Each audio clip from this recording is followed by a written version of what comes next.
Guys नमस्कार। Interview guidance के इस कार्यक्रम में आपका स्वागत है। ये चौथा एपिसोड है। पिछले एपिसोड में हमने पर्सनालिटी ट्रेट्स के सबसे महत्वपूर्ण ट्रेट अपीयरेंस पर बात किया था।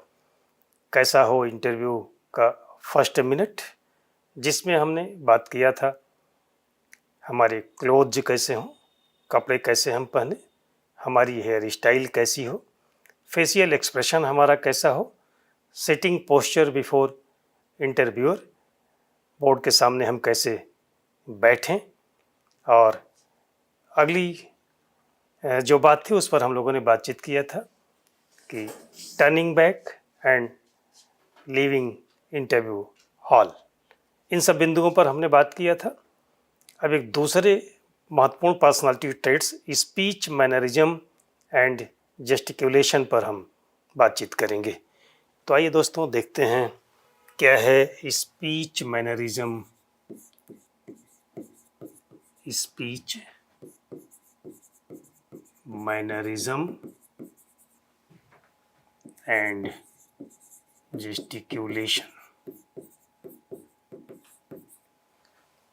स्पीच मैनरिज्म को हम एक शब्द में हिंदी में कहें तो वाक शैली कह सकते हैं, हमारे बातचीत करने का तरीका। और जेस्टिकुलेशन शब्द के लिए हम हिंदी में एक शब्द प्रयोग करते हैं, हाव भाव।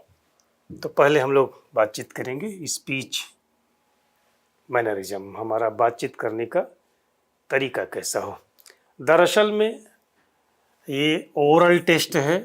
हम लोग पहले भी बातचीत कर चुके हैं कि ये जो इंटरव्यू है ये दो पक्षों के मध्य मौखिक प्रक्रिया है, और उस मौखिक प्रक्रिया को नाम दे दिया गया है पर्सनालिटी टेस्ट या फिर इंटरव्यू।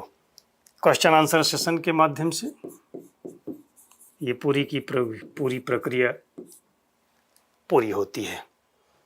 क्वेश्चन आंसर सेशन ये ओरल है, इसलिए स्पीच मैनरिज्म का महत्व हम समझ सकते हैं कि कितना अधिक होता है।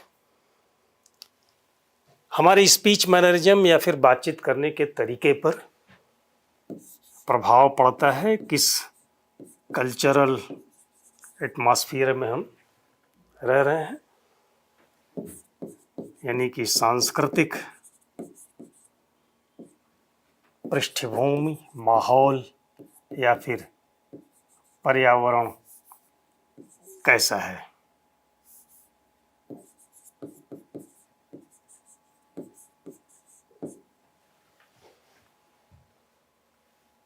किस सामाजिक या सोशल एनवायरनमेंट में हम रह रहे हैं उसका फर्क पड़ता है। हम ईस्टर्न यूपी से हैं या फिर वेस्टर्न यूपी से हैं तो हमारी वाक शैली भिन्न हो सकती है। हम बिहार से हैं तो हमारी वाक शैली अलग हो सकती है, राजस्थान से हैं तो अलग हो सकती है, हम हरियाणा से हैं तो अलग हो सकती है। यानी कि डिपेंड करता है कि हम किस कल्चर और एनवायरनमेंट में पले बढ़े हैं या पल बढ़ रहे हैं, उसका असर पड़ता है। लेकिन उसकी चिंता हमको नहीं करनी है। कुछ कॉमन बातें हैं स्पीच मैनरिज्म जिनसे कंसिस्ट करता है, कंप्राइज करता है, उन पर ध्यान दे करके हम बेहतर बातचीत कर सकते हैं। तो आइए ज़रा देखें कि क्या क्या चीज़ें स्पीच मैनरिज्म में आती हैं। तो एक तो है दोस्तों क्लैरिटी ऑफ स्पीच, और दूसरा है इट्स टोन, और अगला है speed of speaking, speed of speaking. ये 3 बिंदु हुए, इनसे कंप्राइज करती है हमारी स्पीच मैनरिज्म या फिर वाक शैली। क्लैरिटी ऑफ स्पीच से तात्पर्य है कि हम जिन शब्दों का प्रयोग करें, जिन वाक्यों का प्रयोग करें, बिल्कुल स्पष्ट हो, स्पष्ट रूप से बोलें। उन शब्दों का उच्चारण हम न कर सकें या न करें जिनका उच्चारण हम ठीक से नहीं कर पाते हैं। हम सबको पता होता है कुछ ऐसे शब्द हैं बोलचाल में जिनका उच्चारण हम ठीक से नहीं कर पाते। हम किन शब्दों का उच्चारण ठीक से नहीं कर पाते हैं हमें पता है, आप किन शब्दों का उच्चारण ठीक से नहीं कर पाते हैं आपको पता है। तो ऐसे शब्दों के प्रयोग से बचना चाहिए। सधे हुए वाक्यों का प्रयोग करें। ध्यान रखना है कि क्लिष्ट शब्दों का प्रयोग या फिर वर्बोज लैंग्वेज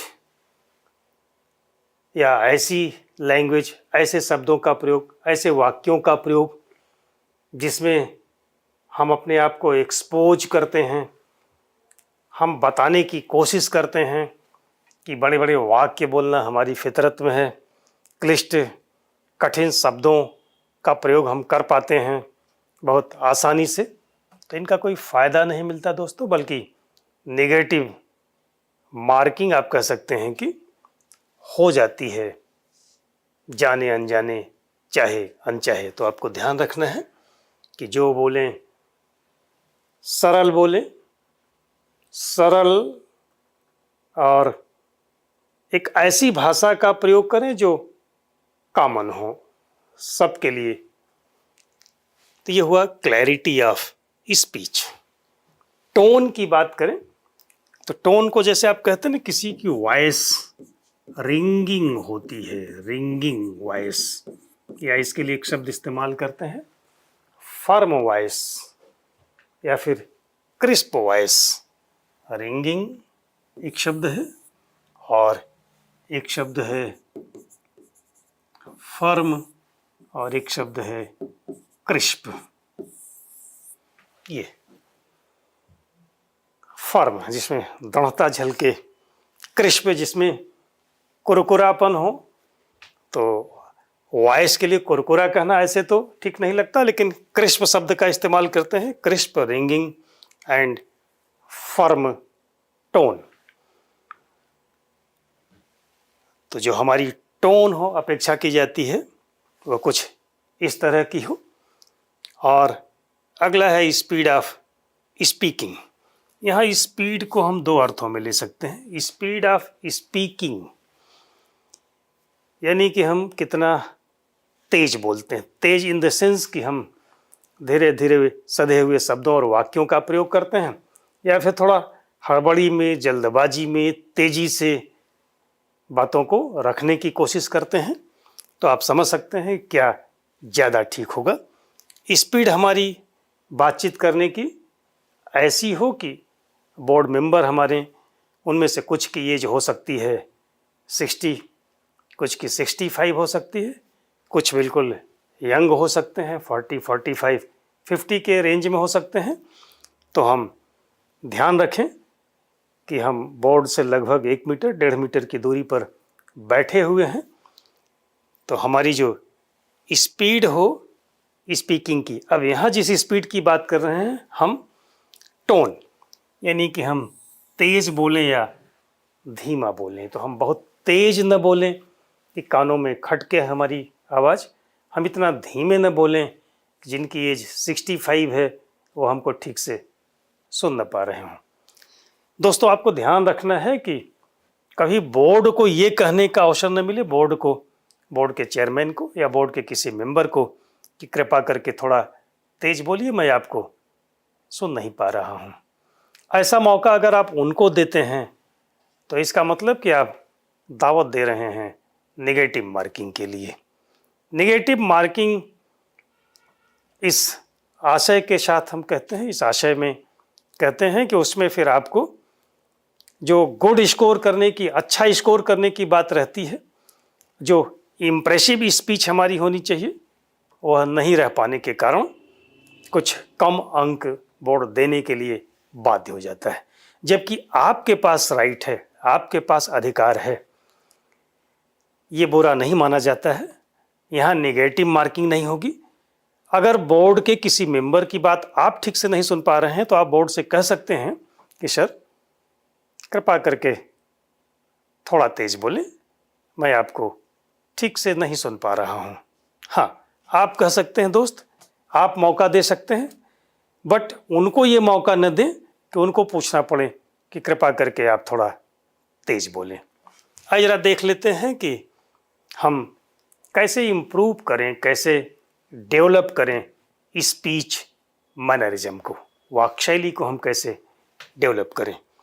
तो क्लैरिटी ऑफ स्पीच पर आते हैं कि कैसे ये डेवलप हो, कैसे हम क्लियर बोलें, या फिर हमारा टोन कैसे रिंगिंग बने, फर्म हो, क्रिस्प हो, क्या हो हमारी स्पीड ऑफ स्पीकिंग। तो इसके लिए आपको हम सलाह देते हैं कि आपको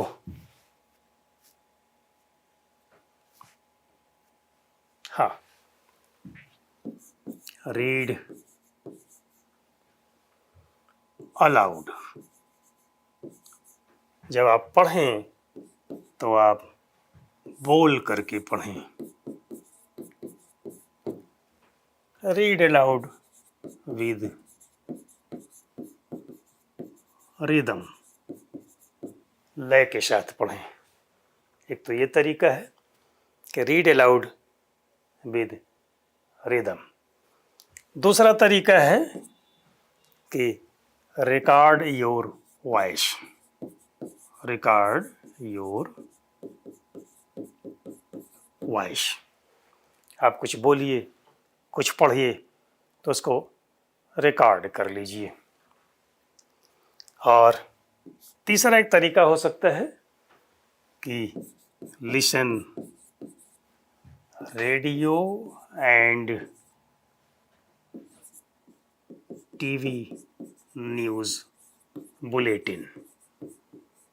ये 3 तरीके हैं दोस्तों कि हम कैसे अपने स्पीड मैनरिज्म को बेटर करें, इम्प्रूव करें। जब हम बोल करके पढ़ते हैं, एग्जाम्पल के तौर पर ले लेते हैं, जैसे आप अखबार पढ़ते हैं, न्यूज़पेपर पढ़ते हैं, तो उसका एडिटोरियल ले लीजिए, संपादकीय ले लीजिए, और उस संपादकीय को पढ़ते समय आप अकेले में हो अपने रूम में, तो आप उसको बोल बोल करके पढ़िए।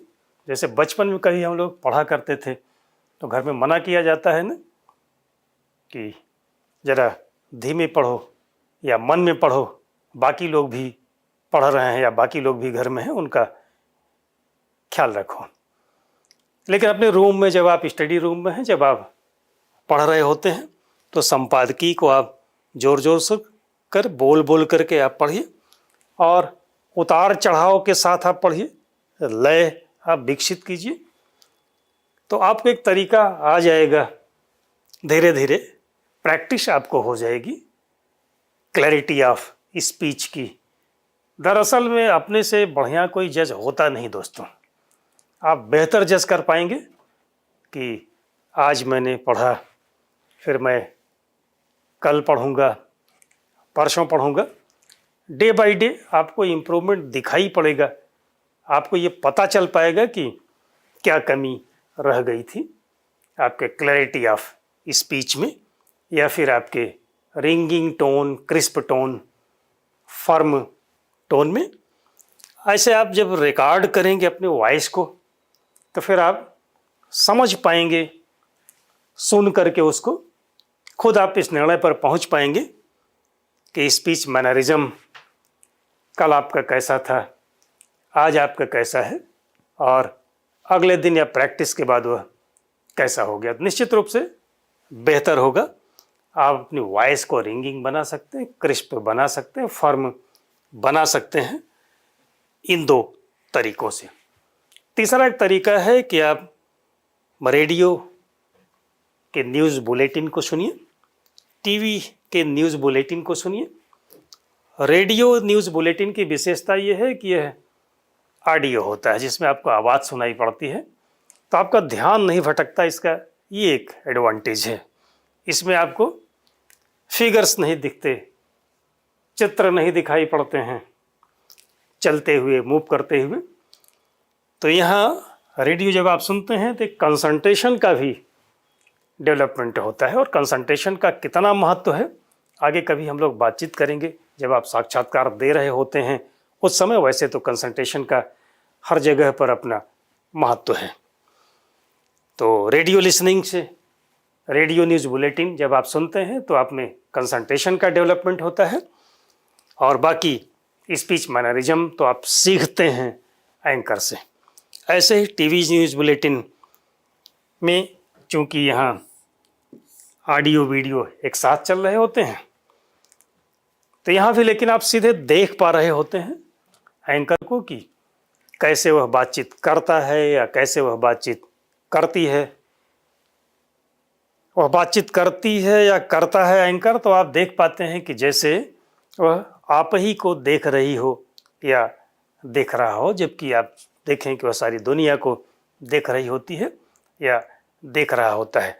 तो ऐसे ही हम अब कहते हैं आपसे कि जब आप बोर्ड के समक्ष इंटरव्यू दे रहे होते हैं, उनके प्रश्नों का जवाब आप दे रहे होते हैं, तो आई कांटेक्ट को लेकर के कि जो प्रश्न पूछता है आप उससे अपना आई कांटेक्ट बनाएं लंबे समय के लिए, लेकिन बीच बीच में अन्य सदस्यों से भी एक दो बार अपनी नज़र मिला लें तो उनको लगता है कि आप उनकी प्रक्रिया में शामिल हैं और आपको भी लगता है कि ये भी आपकी प्रक्रिया में शामिल हैं, तो उसका पॉजिटिव इम्पैक्ट पड़ता है।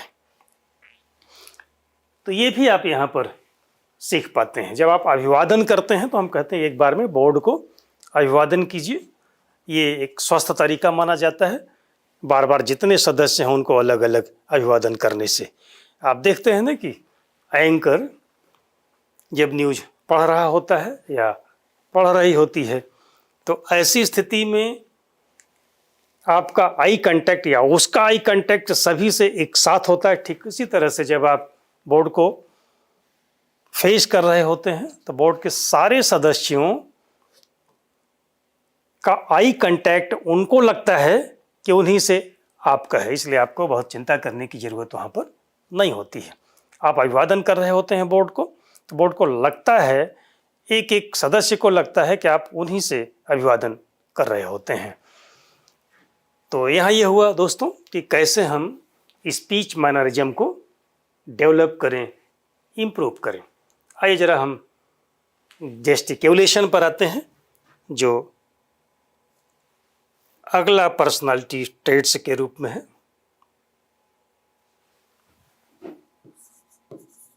जेस्टिक्यूलेशन, हालांकि it is closely related to speech mannerism, इसीलिए हमने एक साथ इसको रखा भी है। ऐसे तो इसके लिए हिंदी में शब्द हाव भाव का हम इस्तेमाल करते हैं। बातचीत करते समय या यहीं क्लास में हम आपसे बातचीत कर रहे हैं तो आप देख रहे हैं कि गर्दन हमारी हिल रही है, बॉडी हमारी हिल रही है, उंगलियां या फिर हमारे पंजे, हमारे हाथ हिल रहे हैं। तो ये एक हाव भाव है, बॉडी पोस्चर है, जेस्टिक्यूलेशन के नाम से इसे हम लोग अंग्रेजी में जानते हैं। अब कितना अलाउड है ये साक्षात्कार में, ये समझने की ज़रूरत है। तो आपको ऐसे बता दें कि हाव भाव, बॉडी पोस्चर, ये जो हमारा जेस्टिक्यूलेशन है ये बहुत अधिक अलाउड नहीं है बोर्ड के सामने। आप सुनते होंगे कि अमुक अधिकारी या फला अधिकारी के हनक से काम होता है, वह बैठा रहता है अपने ऑफिस में अपने चेयर पर और उसके जो सबऑर्डिनेट होते हैं वह काम कर रहे होते हैं, उसको कहने की ज़रूरत नहीं पड़ती है, उसको आंख दिखाने की ज़रूरत नहीं पड़ती है, उसको एक्सप्लेनेशन मांगने की ज़रूरत नहीं पड़ती है।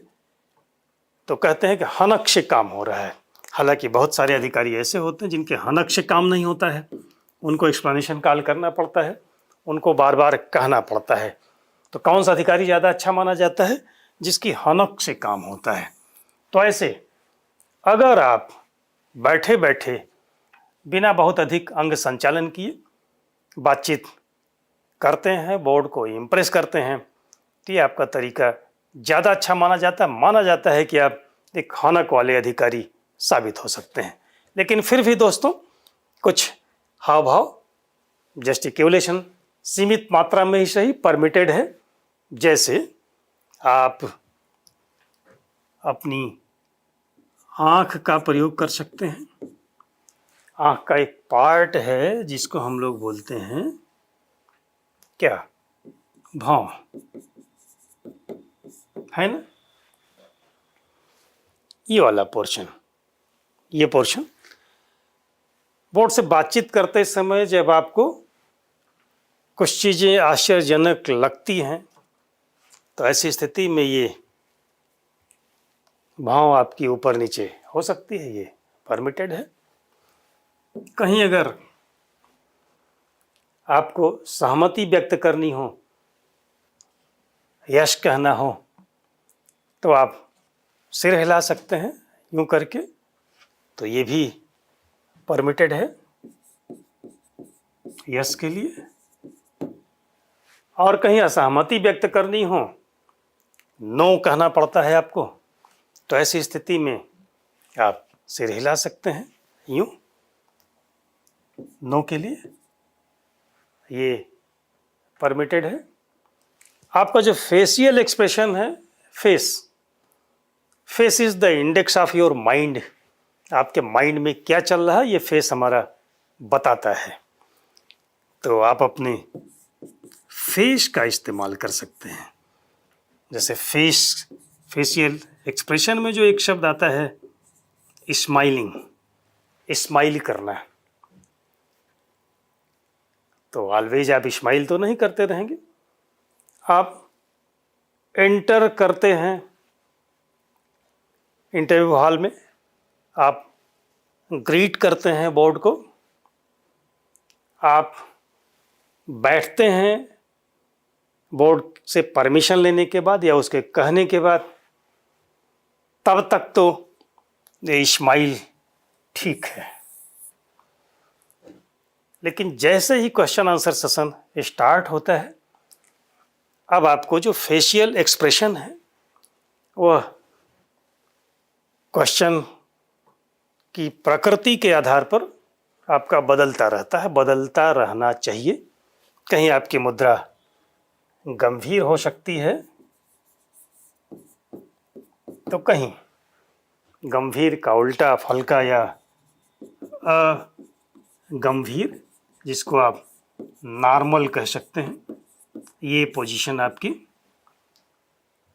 हो सकती है। और क्या परमिटेड है जेस्टिक्यूलेशन या फिर हाव भाव में, हाथों का संचालन, हाथों का ऊपर नीचे होना, ये भी कुछ हद तक ठीक माना जाता है। अपने कंसेप्ट को क्लियर करने के लिए आप अपने हाथ का प्रयोग कर सकते हैं दोस्तों, लेकिन सीमित मात्रा में। कहीं आपको कुछ क्लियर करना है तो यूं हमने ठोका तो ये आवाज़ आई, ये नहीं परमिटेड है। हालांकि कुछ एक लोग बोलते हैं कि इतना तक आप कर सकते हैं, but it is strictly prohibited from my point of view. ये लगना नहीं चाहिए बोर्ड को कि आप बहुत जोरदार तरीके से कोई चीज़ एक्सप्रेस करना चाहते हैं। जोर दिखना चाहिए, कहाँ दिखना चाहिए, आपके हनक में दिखना चाहिए। तो आप अपने हाथ का प्रयोग कर सकते हैं अंग संचालन में। अब इसको भी जो सीखने की बात है ना यहाँ, तो यहाँ भी जो टीवी शोज कुछ ऐसे दिखाई पड़ते हैं, आपको इसको इम्प्रूव करना है तो टीवी शोज का सहारा आप ले सकते हैं। उसमें जब किसी मुद्दे पर डिस्कशन कर रहे होते हैं, 4-5 लोगों की टीम होती है, तो बहुत ध्यान से आपको उसको सुनने की ज़रूरत होती है। उनके अंग संचालन को, उनके जेस्टिक्यूलेशन को आप देखिए, समझिए, ग्रैस्प करिए और सीखिए। तो चाहे वह स्पीच मैनरिज्म की बात हो, चाहे जेस्टिक्यूलेशन की बात हो, इन दोनों को आप इम्प्रूव कर सकते हैं इनके माध्यम। जैसे संपादकीय पढ़ने की बात हमने किया कि आप बोल करके पढ़िए, आप तेज पढ़िए, आप अपनी टोन को उसके माध्यम से दुरुस्त रख सकते हैं, आप अपने आप को जज कर सकते हैं। उसके एक फ़ायदा तो और आपको मिलता है ना कि आपकी जो विश्लेषण करने की क्षमता है वह भी विकसित होती है दोस्तों। तो चलिए, ये रहा आज का ये चौथा एपिसोड। अगले एपिसोड में आपसे जल्द मुलाकात होगी। तब तक के लिए शुक्रिया। और आप समझ सकते हैं कि अभी तो पर्सनालिटी ट्रेट्स पर ही हम लोगों की बातचीत चल रही है, तो अगले ट्रेट पर भी हम जल्दी मिलेंगे आपसे। Thank you.